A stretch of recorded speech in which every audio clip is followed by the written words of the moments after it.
زما وطن افغانستان دی د خپل ځان راته ګران دی پاک الله خو دې نور جوړ کړي بلا وخت وشو چې وران دی زما وطن افغانستان دی د خپل ځان راته ګران دی پاک الله خو دې نور جوړ کړي بلا وخت وشو چې وران دی زما وطن افغانستان دی د خپل ځان راته ګران دی پاک الله خو دې نور جوړ کړي بلا وخت وشو چې وران دی شاهدان لشمار وتلی یتیمان لشمار وتلی د غربت حد پرې تمام دی د هر چا څیر ګریوان دی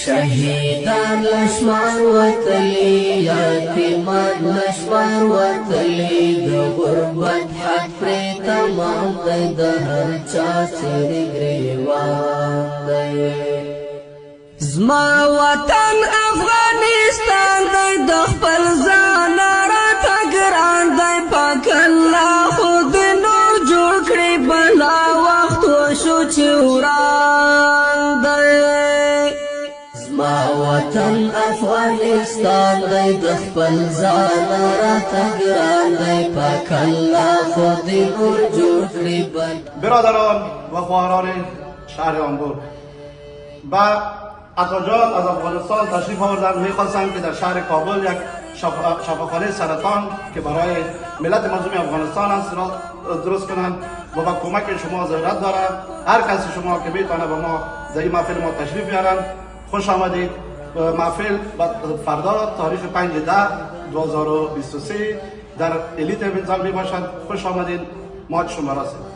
السلام علیکم ورحمت الله وبرکاتو. قدرمنو عزتمندو افغانانو، راځئ په شریکه سره په کوم ځای کې په هامبورګ ښار کې ادرس تاسو ته په سکرین ښکاري.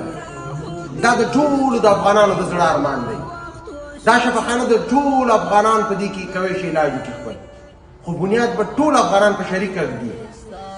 د هرې ژبې سره تړاو لري. راځئ په دې کې خپل اخلاص خپل صداقت وکړئ. بالخصوصا د هامبورګ میش تجارانو باندې غږ کوم. راځئ پوره اخلاص پوره صداقت سره انشاءالله سبا د 15مې 10مې میاشتې 2023 کال 6 بجې سترګې په لارې تاسو ته. زما وطن السلام علیکم افغانستان دی د خپل ځان راته ګران دی پاک الله خو دې نور جوړ کړي بلا وخت وشو چې وران دی